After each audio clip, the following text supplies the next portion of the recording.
Bapak-bapak sekalian yang dirahmati Allah, zikir itu sangat penting bagi kita. Zikir itu ibaratnya juga makanan yang bergizi bagi kita. Zikir itu juga sarana mendekatkan kita kepada Allah untuk meraih surganya Allah Subhanahu wa ta'ala. Perlu kita ketahui bersama manfaat dari zikir itu apa saja.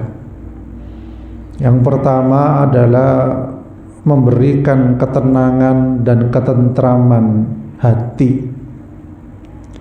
Ingatlah, dengan mengingat Allah hati menjadi tenang. Itu dalam surat Ar-Ra'd ayat 28. Ketika ada orang yang beralasan, oh saya sudah berzikir banyak tapi kok belum tenang, saya sudah berzikir berlipat ganda tetapi kok belum tenang. Yang perlu dikoreksi adalah zikirnya sesuai syariat apa enggak. Karena banyak orang yang terjebak zikirnya tidak sesuai dengan syariat, sehingga bisa jadi Allah enggak terima.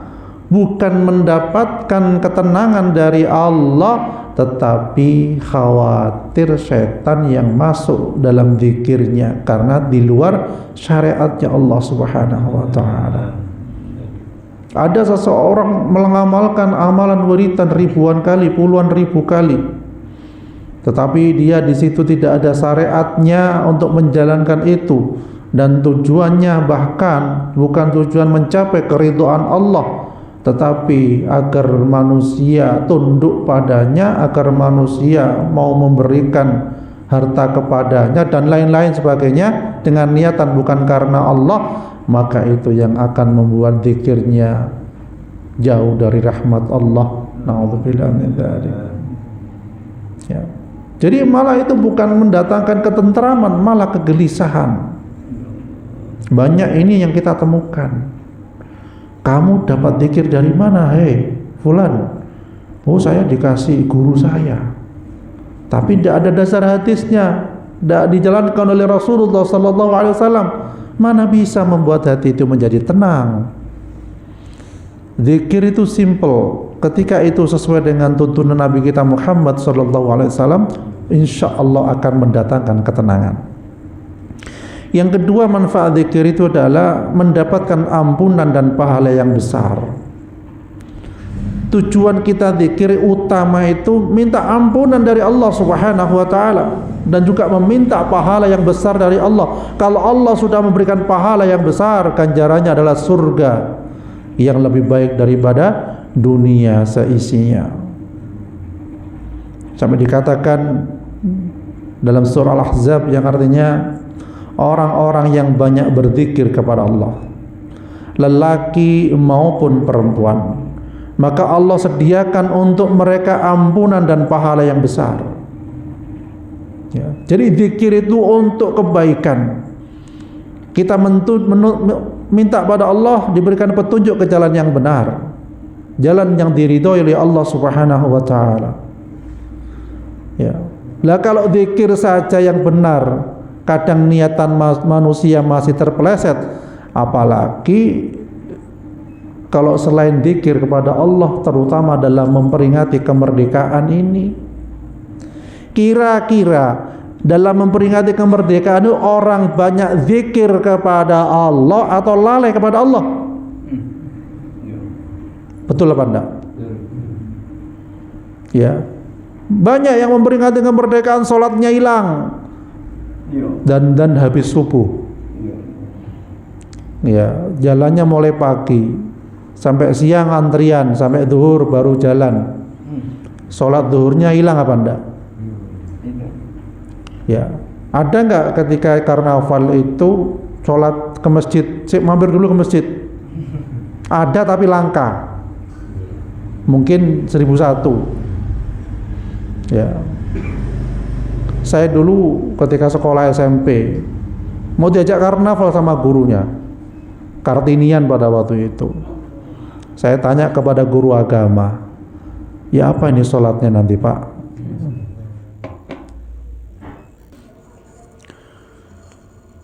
Jadi dalam mensyukuri kita kemerdekaan kepada Allah Subhanahu wa taala, jangan sampai menjadikan Allah murka sampai meninggalkan sholat 5 waktu. Na'udzubillah min dzalik.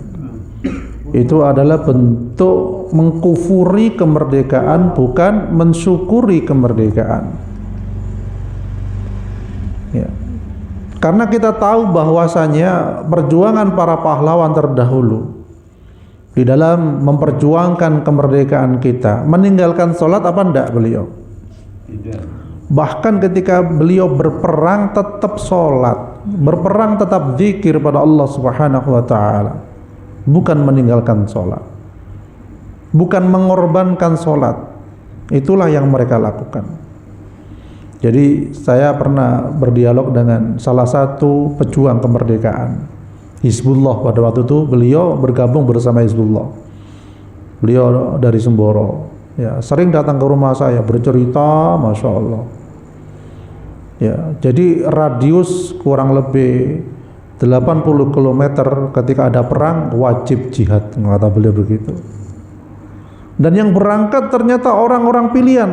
Salah satunya insya Allah orang yang tidak meninggalkan sholat, yang jauh dari menjauhi maksiat, masya Allah. Jadi betul-betul perjuangan yang suci, ya. Dan targetnya adalah iskariman au mut syahidan, hidup mulia atau mati syahid, merdeka atau syahid. Itu pilihannya. Lah kalau yang menikmati kemerdekaan malah meninggalkan ketaatan kepada Allah, ya, apalagi meninggalkan kewajiban yang sudah Allah tentukan, naudzubillah min dzalik, khawatir kalau terjadi murkanya Allah. Mudah bagi Allah membolak-balikkan lautan, gunung dan lain sebagainya. Tinggal diseru oleh Allah, mereka bergerak. Bayangkan, ya, kalau lautan bergerak apa yang terjadi? Orang soleh, orang salah kena semua. Iya apa enggak? Jadi seperti itu. Makanya dengan zikir kita sering kepada Allah sebagai kafarat untuk meredam murkanya Allah, meredam tindakan perilaku zalim yang mencederai kemerdekaan. Na'udzubillah min dzalik. Kemudian yang ketiga manfaat zikir itu adalah mendapatkan pertolongan dari Allah Subhanahu wa taala. Allah Subhanahu wa ta'ala mengatakan, maka ingatlah kepadaku, aku pun akan ingat kepadamu. Ingat kepada Allah itu tidak menunggu musibah baru datang terus ingat kepada Allah. Kebanyakan orang ingat pada Allah ketika musibah datang baru ingat. Mon sake ingat kepada ya Allah, tak nyaman mon sake ya Allah. Mau diberi kesehatan lupa, tak datang majelis ilmu. Karnaval hari Sabtu, majelis hari Sabtu. Mele karnaval mau darah. Misal, okay. Ya. Maka ingatlah kepadaku, aku pun akan ingat kepadamu. Allah lebih menyukai hambanya yang ingat kepadanya ketika dalam kondisi senang, ya, daripada kondisi kesusahan. Mun susah ingat pada Allah, mun tak susah tak ingat lah itu. Nah.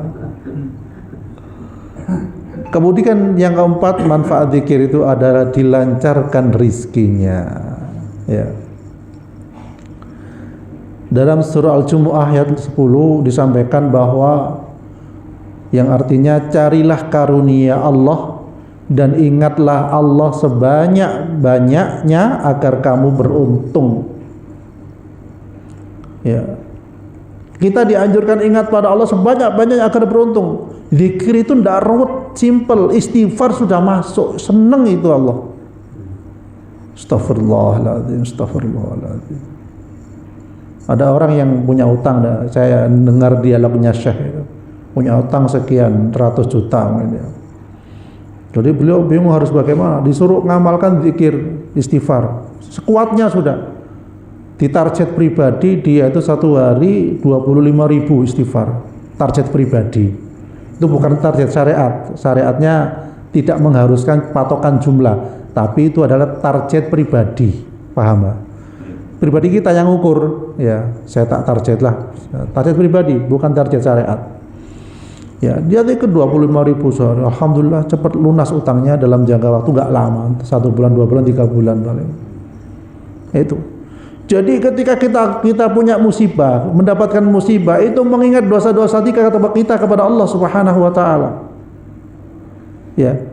Kita mengukur dosa itu bukan karena kita, saya ini banyak ibadah, tidak mungkin punya dosa. Itu salah. Justru hamba yang baik itu selalu mengingat dosa-dosanya, apa yang diperbuat kepada Allah Subhanahu wa taala. Para sahabat dahulu itu bukan mengingat pahala-pahalanya, tapi mengingat dosa-dosanya. Ya. Jadi seperti itu. Jadi kalau kita ingin dilancarkan rizki itu berupa kesehatan, tidak harus berupa uang. Kesehatan, kemudian apalagi anak yang soleh dan soleha, istri yang soleha, itu rizki. Loh, kalau istrinya tidak soleha, cerewet, ya itu juga rizki, supaya kita banyak istighfar. Misalnya diomeli, astagfirullahaladzim, ya Allah ampuni saya, ya Allah, gitu aja wes. Iya kan? Semuanya rizki itu. Panjenengan naik sepeda, iya, enak, tenang, jalannya lurus. Tapi ketika ada batu geluduk, jenengan mengucap apa? Astagfirullahaladzim. Itu rizki. Kadang Allah ingatkan lewat jalan-jalan yang bergeronjal itu, tol-ngantol, supaya kita banyak istighfar pada Allah. Beludak-beluk, astagfirullah, astagfirullah, Allahu Akbar, Allah Akbar. Terus zikir pada Allah. Kalau jalannya lurus, nyaman, nyantai. Alhamdulillah. Ya, turun subhanallah, naik Allahu Akbar. Itu syariatnya begitu. Ya. Kemudian yang kelima adalah manfaat zikir pada Allah itu apa? Jauh dari godaan syaitan. Jadi rutin kita berzikir pada Allah bisa membantu kita menjauhkan diri dari godaan syaitan. Semakin sering berzikir, maka akan semakin meningkat keimanan kita kepada Allah Subhanahu wa taala, yang membuat jalan jin dan setan itu enggan untuk mendekati kita. Seperti yang tertuang di dalam surah Al-Zukhruf ayat 36, yang artinya barang siapa yang berpaling dari peringatanku, kata Allah, maka akan kami jadikan setan sebagai pendamping yang selalu menemaninya. Na'udzubillah min dzalik. Jadi orang yang tak ingat kepada Allah, maka setan yang akan menjadi pendampingnya. Bayangkan, nyaman apa enten mon setan jadi pendamping. Man kaman bodoh setan, kanan kacer bodoh setan. Ya. Kan tidak enak ketika kita kemana-mana dibarengi setan, kan tidak enak. Apalagi di rumah dibarengi setan, panas terus isi rumah itu, tidak ada ademnya, tidak ada tenangnya. Ya. Setan itu kesukaannya apa? Orang yang lalai kepada Allah. Setan kesukaannya apa? Joget-joget suka setan itu. Ya. Son horeg suka setan itu. Di Lumajang itu, saya baca tadi, banyak orang yang terkena gangguan telinga karena sering mendengarkan son horeg, sehingga dokter THT itu laris di sana. Itu kan merusak gendang telinga itu. Apalagi sering mendengarkan, malah budek, ya, tahu budeknya dengannya. Nggak dengar ketika diajak ngomong, kurang dengar. Ya, itu merusak. Jadi zikir itu, zikir yang benar, insya Allah akan menjauhkan diri dari godaan setan yang terkutuk. Tetapi zikir yang salah, na'udzubillah min dzalik, akan mengundang setan menjadi temannya. Ya, zikir yang dianjurkan adalah al-ma'thur, zikir yang diwariskan dari Nabi kita Muhammad sallallahu alaihi wasallam. Ada riwayat hadisnya. Jangan sampai menerima zikir yang tidak ada riwayat hadisnya dari siapapun. Kita tidak bisa mengkultuskan manusia mesti benar. Kita tidak bisa mengkultuskan manusia pasti zikir yang dia bawa benar. Belum tentu. Entah gelarnya seorang ustadz, seorang habib, seorang kiai, siapapun, kalau zikirnya nggak benar, nggak usah diikuti. Jadi itu poinnya di situ. Karena target kita mengamalkan sunnah itu dari Rasulullah Sallallahu Alaihi Wasallam. Itu standarnya. Ketika menyimpang ya ndak usah diikuti. Itu kita punya pendirian, jangan norok buntek. Nggih beri zikir macam-macam ngikuti sampai teler. Nah. Yang ketujuh adalah orang yang zikir itu dijanjikan surga oleh Allah Subhanahu wa taala. Dari Shaddad bin Aus radhiyallahu an, ia berkata bahwa Rasulullah sallallahu alaihi wasallam bersabda, barang siapa mengucapkan zikir di pagi hari, di siang hari dalam penuh keyakinan, ya, jadi orang yang zikir siang hari penuh keyakinan, lalu ia mati pada hari tersebut sebelum sore hari, maka ia termasuk penghuni surga. Ya. Jadi yang zikir siang hari terus mati tak odi, ya, dia masuk penghuni surga. Dan barang siapa yang mengucapkannya di malam hari dalam keadaan penuh keyakinan, lalu ia mati sebelum subuh, maka ia termasuk penghuni surga. Masya Allah. Habis isak zikir terus tidur meninggal, itu insya Allah penghuni surga. Ya, daripada pengantar tidur nyetel musik-musik, ya, entah itu musik-musik dari zaman dahulu, teduh, mate terus tuh, ya Allah. Kan ada seperti itu ya. Ada. Ya. Wes toa, ya misalnya. Mau tidur sih pengantari dangdutan, ya Allah, astagfirullah. Ya. Jadi ini anjuran Rasulullah itu. Artinya pengantar tidur kita adalah zikir kepada Allah, bacaan Al-Quran sampai kita tertidur, dan tidurnya insya Allah bernilai berkah, dilindungi oleh Allah Subhanahu wa taala, didoakan oleh para malaikat. Apalagi tidurnya sebelum tidur berwudu terlebih dahulu. Lu nanti kan nyentuh istri, terserah, pokoknya wudu terus tidur, entah nyentuh istri apa enggak, terserah. Ya, enggak usah banyak hitung-hitungan pada Allah Subhanahu wa taala. Kejeding lagi, ngentut lagi, katakanlah mau kencing, ya wudu lagi, sudah enak gitu aja, simple. Kemudian yang kedelapan adalah orang yang zikir itu mendapatkan perlindungan di hari kiamat. Ya. Perlu diketahui bahwasanya di padang mahsyar kita itu menunggu berapa tahun? 50.000 tahun. Sebentar apa lama? Oh lama. 50.000 tahun. Lama. Oh kita hidup aja sudah berapa ribu tahun, ini tahun Masehi aja 2000 ya. Oh itu 50.000, oh pergi abid ya. Lala kalau nggak punya sangu di hari kiamat kelak, apa yang diandalkan? Ya. Disampaikan dalam hadis Rasulullah, ada 7 golongan yang mendapatkan naungan Allah pada hari kiamat. Di antaranya adalah seorang lelaki yang mengingat Allah dalam keadaan sepi, kemudian meneteskan air matanya. Mengingat Allah dalam keadaan sepi, kemudian netes air matanya. Kok netes? Karena apa? Mengakui kesalahannya, mengakui dosa-dosanya, mengakui kekurangan-kekurangannya beribadah kepada Allah. Allah lebih senang begitu daripada orang yang amalannya mungkin tidak terlalu banyak, tapi bangga dengan ibadahnya. Bangga dalam artian sombong, lah saya sudah sholatnya, zikirnya wis banyak, tasbihnya ada 10 sudah. Daripada bangga dengan amal, lebih baik istighfar karena kurang amal, merasa kurang amal. Hamba yang soleh itu merasa kepada Allah kurang amalnya, kurang di hadapan Allah. Para sahabat juga begitu, ketika amalnya itu merasa kurang, tapi ketika dosanya 1 tetes merasa besar dosa-dosanya itu, Masya Allah. Ya. Jadi kalau kita pengen termasuk golongan yang mendapat naungan ya kelak di yaumil akhir, di hari kiamat, adalah dengan apa? Zikir kepada Allah. Ya. Karena apa? Tinggalkan kembali di padang mahsyar itu nunggu tidak sekedar nunggu. Tidak ada atap ketika kita nunggu absen di padang mahsyar. Orang banyak tenggelam dengan keringatnya. Ada yang tenggelam sampai mata kaki. ada tenggelam lututnya, ada tenggelam sedada, ada tenggelam seleher, ada yang tenggelam seluruh tubuhnya dengan keringatnya sendiri. Akibat apa? Dosa-dosanya. Jadi dosa-dosa menjadi keringat yang panas kelak di yaumil akhir, dan itu akan menenggelamkan dirinya.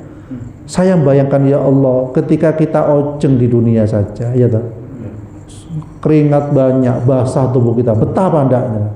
Tidak betah. Lah itu tenggelam, sudah tidak pakai baju, tidak pakai alas kaki ketika di padang mahsyar, kena keringat, panasnya luar biasa. Tersiksanya pun juga luar binasa. Tidak ada pakai songkok, pakai ada, los matahari langsung. Bismillah. Jadi tadi menangis pada Allah. Kemudian yang kesembilan adalah mendapatkan kebahagiaan setelah mati. Orang mati itu perkaranya nggak selesai. Orang mati itu dikira selesai gantung diri, perkaranya selesai. Enggak, masih panjang. Orang yang bunuh diri itu malah mendapat siksaan double. Doublenya apa? Misalnya seseorang bunuh dirinya jatuh dari tebing, Allah akan menghukumnya jatuh dari tebing berbolak-balik. Jatuh lagi, hidupkan lagi, jatuh lagi, itu hukumannya. Terus bayangkan sakitnya luar biasa. Jadi jangan dikira bunuh diri gantung selesai urusan, enggak, masih berurusan dengan Allah Subhanahu wa taala. Ya, kelak akan di yaumil akhir digantung, mati, gantung lagi, mati terus begitu sudah. Hukumannya begitu. Ya. Kemudian selanjutnya adalah yang ke-10, ya, zikir itu adalah amalan yang disukai Rasulullah sallallahu alaihi wasallam. Ya, Rasulullah tidak pernah melewatkan dari zikir setiap hari. Ya, makanya zikir kita yang mudah apa? Istighfar, astagfirullah, astagfirullah, mudah. Subhanallah bihamdi subhanallahil azim, itu zikir yang timbangannya berat di hadapan Allah. Ya, Al-Ikhlas, Falak, An-Nas, bisa ayat Al-Quran kita buat zikir mau tidur. Ya, seakan-akan kita sudah khatam Quran. Walaupun Al-Ikhlas, Falak, An-Nas, kira-kira sering lupa apa enggak? Iya enggak? Kalau sudah di tempat tidur, ketemu pasangan, lupa zikir. Iya kan? Ya itu tadi, saling mengingatkan. Ya, mungkin istrinya, ayo kita zikir. Ya, atau kita hanya baca surat Al-Mulk, ya, Masya Allah, kan sudah hafal semua surat Al-Mulk. Tabarakalladzi biyadihil mulk wa huwa ala kulli syai'in qadir. Hafal semua insyaallah. Sudah. Buka Quran, buka HP, buka HP, tidak apa-apa baca. Jadi tabarokan, ya. Ada yasinan, tabarokan, kafian, ya, biar hafal. Kemudian yang ke-11 adalah zikir itu mendekatkan diri kita kepada Allah Subhanahu wa taala. Ya. Rasulullah sallallahu alaihi wasallam bersabda, "Maukah kamu aku tunjukkan perbuatan yang terbaik, paling suci di sisi Allah dan paling mengangkat derajatmu, lebih baik bagimu dari infak emas atau perak?" Sahabat bertanya, sahabat menjawab, "Mau wahai Rasulullah." Beliau bersabda, zikir kepada Allah yang maha tinggi. Masya Allah. Jadi infak emas dan perak pernah panjenengan? Belum pernah kan? Itu ternyata lebih baik zikir kepada Allah daripada infak itu. Loh, kalau infak dengan emas iya, zikir iya, oh top. Ya artinya ditimbang dengan emas dan perak dengan zikir itu lebih berat zikir kepada Allah Subhanahu wa taala. Ya, dalam hadis riwayat Tirmidzi. Kemudian yang 12 adalah manfaat zikir itu apa? Mendapatkan banyak kebaikan dalam hidup. Rasulullah sallallahu alaihi wasallam bersabda, tiada suatu kaum yang duduk sambil berzikir kepada Allah melainkan mereka akan dikelilingi oleh malaikat, diselimuti oleh rahmat, dan Allah akan mengingat mereka di hadapan makhluk yang ada di sisinya. Masya Allah. Ya. Jadi akan dikelilingi oleh malaikat. Oh, malaikat tidak keliling tok, mesti mendoakan. Ya. Dan Allah akan mengingat mereka di hadapan makhluk yang ada di sisinya. Diingat, diumumkan oleh Allah, ini loh hambaku yang sering zikir padaku. Masya Allah. Tadi saya ngobati seorang TKI, ya, yang mantan TKI dari Dubai. Ya, dari Dubai.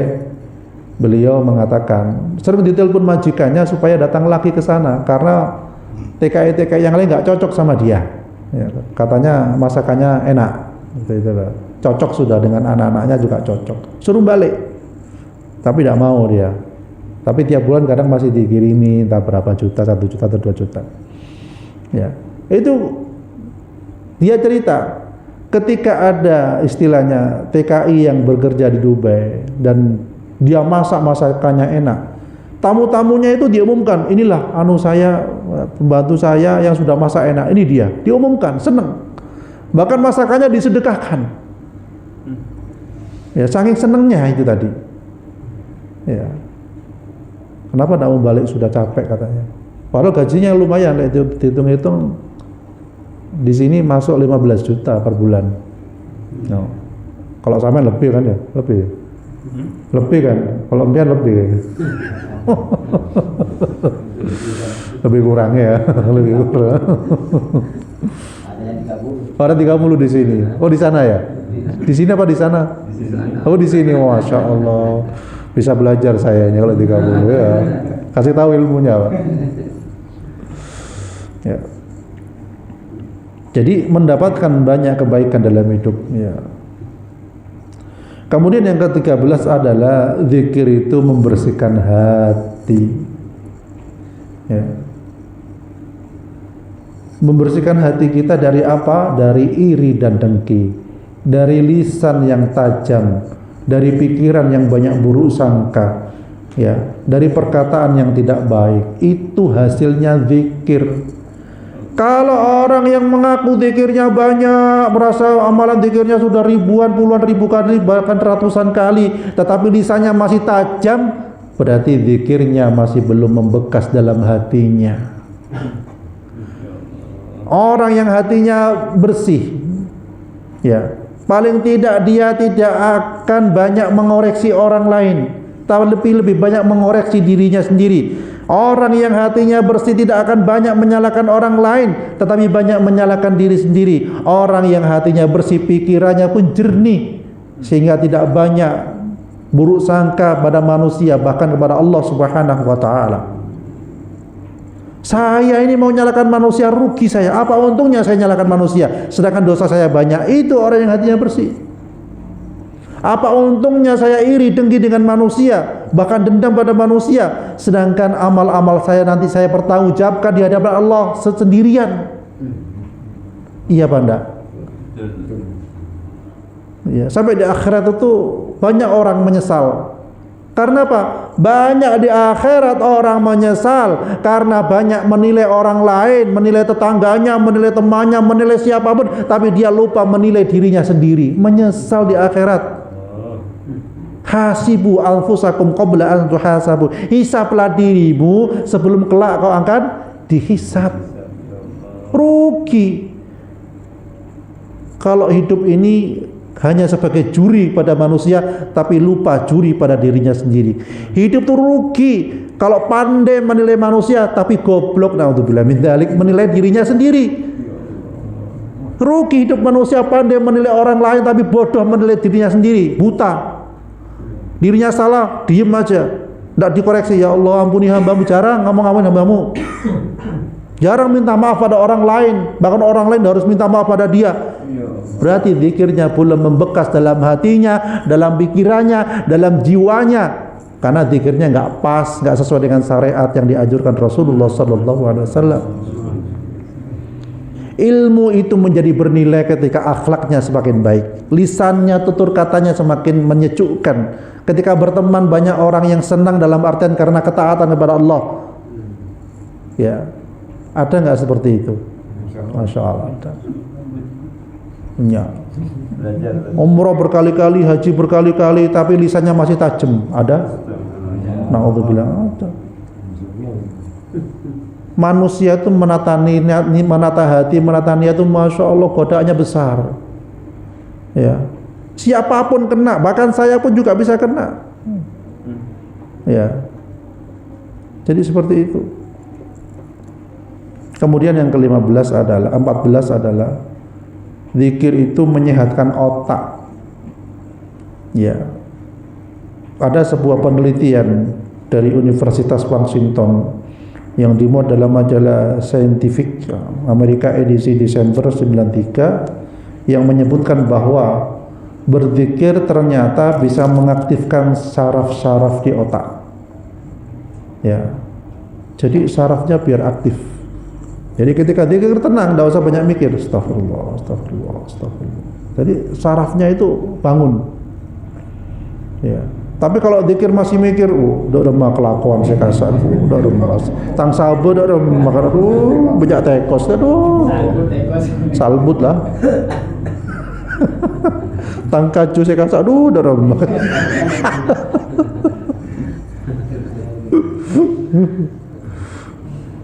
Kelakuan tak mare-mare kan.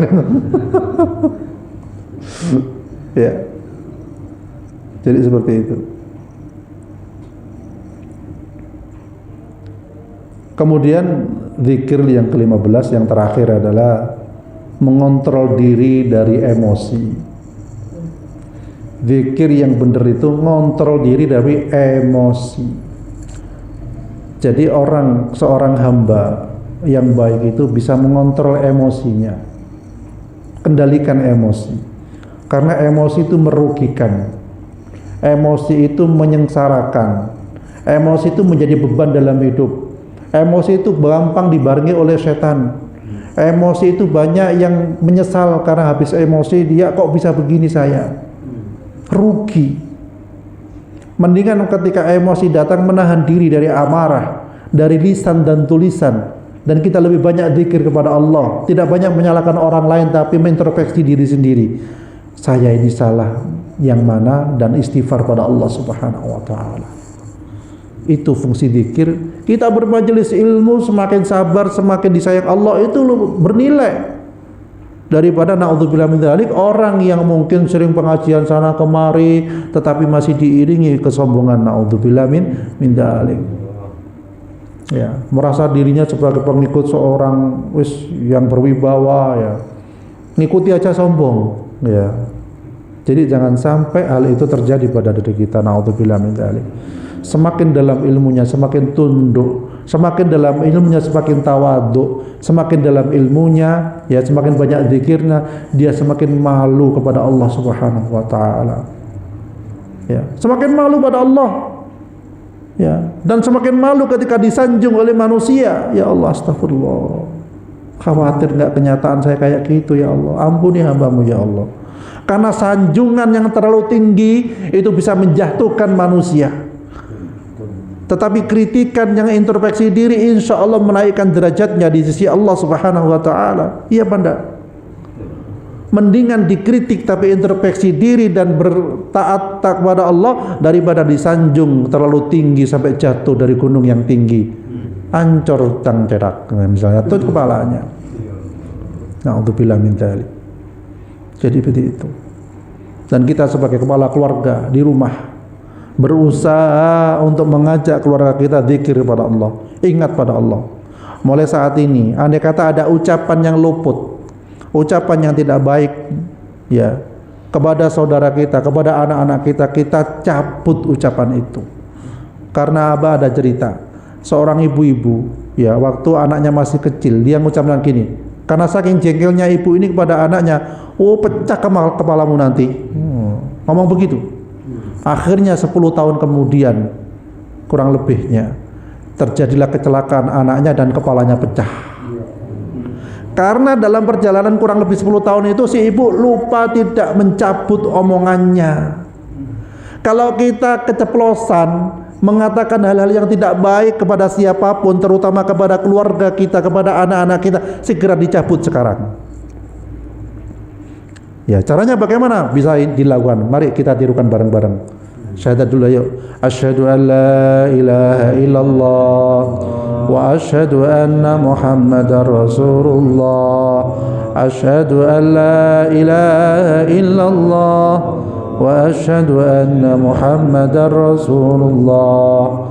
Asyhadu an la ilaha illallah wa asyhadu anna Muhammadar Rasulullah. Ya Allah, andai kata ada ucapan saya yang buruk, yang tidak baik kepada anak-anak saya, kepada istri saya, kepada orang lain, mulai saat ini dengan izin-Mu, dengan ridha-Mu, saya cabut ya Allah ucapan saya yang tidak baik.